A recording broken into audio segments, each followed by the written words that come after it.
From a proud warrior with the sole objective of killing to suddenly losing his whole purpose, Thorfin is blinded by his sins and realizes that one cannot live by simply seeking revenge. Instead, he must find something to strive for in life. But what? Shackled by the chains of slavery, Vinland Saga Season 2 follows Thorfin's epic quest for atonement, salvation, and becoming a true warrior. Join us on this gripping journey of redemption and self-discovery in the brutal world of Vikings. In this video, we'll uncover the deeper story of Vinland Saga Season 2, exploring Thorfin's heart-wrenching struggle to atonement. From there, we'll look at the cast of dynamic characters, from the soft-hearted slave Einar to the enigmatic Knute, each with unique stories to tell. But what truly sets this season apart from its predecessor? Stay tuned as we unravel the answer. Vinland Saga has picked up right where the prologue left off, and we're set to witness its full glory as it adapts the farmland arc, hailed by many manga readers as the best arc in the series. Before we dive into the latest season, let's quickly recap the prologue of Vinland Saga to get everybody up to speed. The story opens in the late Viking era, with Thorfin, an innocent boy from Iceland, whose life is turned upside down when his father is killed by the Viking Askeladd. The thirst for revenge consumes the boy's innocence, and he joins Askeladd's crew to exact his revenge. On this journey,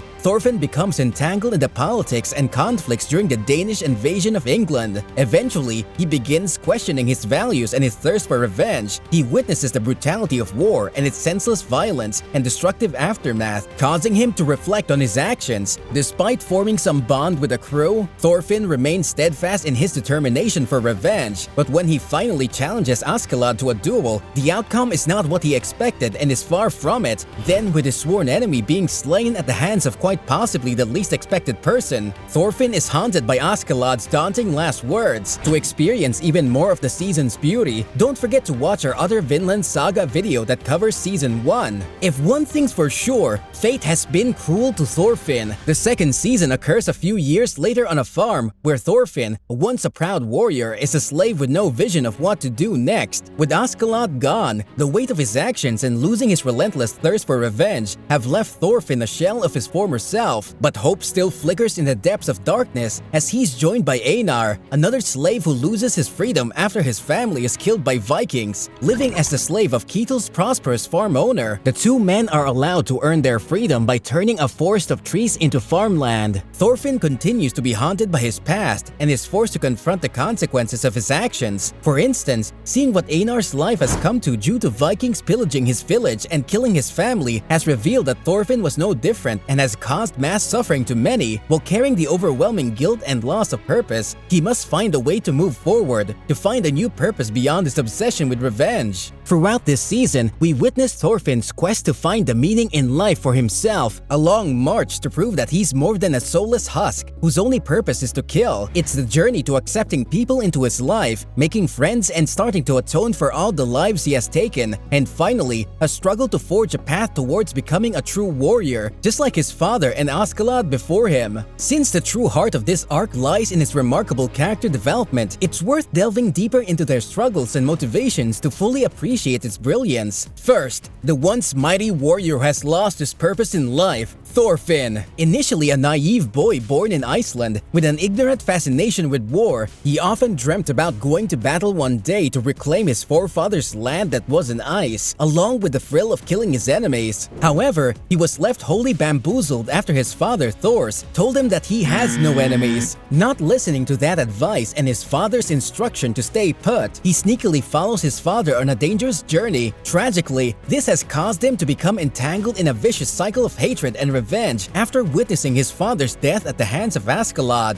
Thorfin embodies a young person who is too enthusiastic about war and doesn't comprehend the surreal tragedies and suffering that follows when seeking the path of bloodshed. His endeavors with Askeladd's crew often involved killing innocent villagers to fighting infamous warriors like Thorkel. With countless deaths under his belt, this has transformed him into a battle maniac, showcasing the potential repercussions of unchecked enthusiasm for war and what it does to innocent doe-eyed children. Despite adventuring across the wondrous land of England, Thorfin still cannot release his anger. Even after becoming an accomplished fighter, he suffers for over a decade as he fails time and time again to take down Askeladd with an honorable duel. After Askeladd's sudden death, Thorfin is left empty, living his days as a slave and wanders aimlessly, questioning his purpose in life. But thanks to Einar and his experience at Ketil's farm, Thorfin undergoes a realistically portrayed character arc, learning to forgive both the villain in his life and himself. Gradually, he begins to smile, becoming more sociable and renews his life's purpose to no longer hurt anyone and atone for the lives he has adversely affected. This transformation is a masterful piece of character work and storytelling, completely changing it from a tale of revenge to a person striving for redemption. Up next, we have the honest and restless farmer Einar, who proves to be a refreshing addition to the series. Despite his tough exterior, Einar initially lacks battle experience but has a heart of gold. He's someone that does not hesitate to help those in need. After being brutally attacked by the ruthless Vikings, Einar finds himself enslaved on the cattle farm. However, instead of seeking revenge like Thorfin, he works hard to repurchase his freedom. He also becomes the first person who inspires Thorfin to ease up and enjoy other aspects of life as he teaches him about farming and living in peace. While he's had his fair share of suffering, Einar always looks forward to what life offers him. In contrast, Thorfin is consumed by anger and revenge, but Einar explains to him that there's still beauty in the world and the importance of finding joy in everyday life. He becomes the stronghold figure that continuously draws Thorfin to the peaceful side and keeps him tied to it. As both characters continue working on their farm, Einar becomes a true brother to Thorfin, providing a soothing presence and playing an essential role in helping him overcome his inner demons. Then we have the enigmatic and charismatic King of England. Of course, we can't forget the series' other main character, Knute. He was a timid and sheltered guy who had never experienced life outside his little room and was constantly spoiled by his carer, Ragnar. Although he was the youngest son of the previous King of England, King Sweyn, his father heavily favored his eldest son, Harold. This led to a strong resentment towards Knute, and he even attempted to get him killed. However, when Askeladd unrelentingly decapitated the king's head, it forces Knute to mature and cleverly establish himself as the new King of England through sly means. In this season, Knute is shown to have become much more proficient at leading the nation, and with his mature and majestic look to match it, he represents the symbol of authority that unites England. But don't let his refined appearance fool you. Knute is somewhat manipulative and is unafraid to get his hands dirty, like when he threatens the Earl of Mercia to burn down his territory if he doesn't comply with his demands, and poisons both King Ethelred and his brother who stands in opposition to him. But it goes beyond assassinations. He would go as far as to underhandedly seize farmlands to help fund his army. As Knute's path converges with Thorfinn's, their conflicting ideologies and methods come to a head. Will Knute continue down his path of heavy-handed means to get ahead, or will he change his ways? The theme of atonement and salvation is pivotal in the season, and Thorfinn's journey towards redemption is emotionally charged and will have an impact. As he faces the consequences of his actions and the guilt that comes with them, he seeks ways to amend for his past mistakes and work towards his salvation. This is a huge contrast from Season 1, where Thorfinn's obsession with revenge is clearly illustrated as he recklessly plunges into a seemingly never-ending cycle of vengeance. The second season is a beautiful tale of self-discovery as Thorfinn faces his inner demons and deals with visions and nightmares from his past that haunt him. He tries to climb out of a sea of death alone in his sufferings and seem to fail every single time. Though thanks to his interactions with Einar and his experiences on the farm, Thorfinn learns to appreciate the simple joys of life and finds solace in the peaceful moments he never had before. His newfound understanding of the value of life leads him to take up the task of helping others and becoming a protector instead of a destroyer. This was Thorfinn's answer to how he could atone for his heavy sins. In contrast, Knute's story is about control and power. He relentlessly seeks to gain as much power as possible and does whatever it takes to get what he wants, even if it means doing the unthinkable. Deep down, he knows his actions are far from just, and this guilt will eventually weigh him down, much like Thorfinn's journey. Will Knute be able to find his own path towards atonement and salvation, or will the impending guilt consume him? Throughout the season, the characters' journeys have proven that even the person who has fallen the furthest can still be reborn. It is precisely because one is empty that one can be filled with anything and start anew. How will these characters grow from this point onward? We're excited to see this series progress and discover the answers to these questions. Vinland Saga is nothing short of a masterpiece, as it perfectly encapsulates the reality of war and its devastating effect on people while giving a pure-hearted message of peace. It takes us on a journey with all these characters as they strive to understand the meaning of life life and their part in it. The second season has amplified all these elements with a powerful story filled with compassion, redemption, and the will to make a change.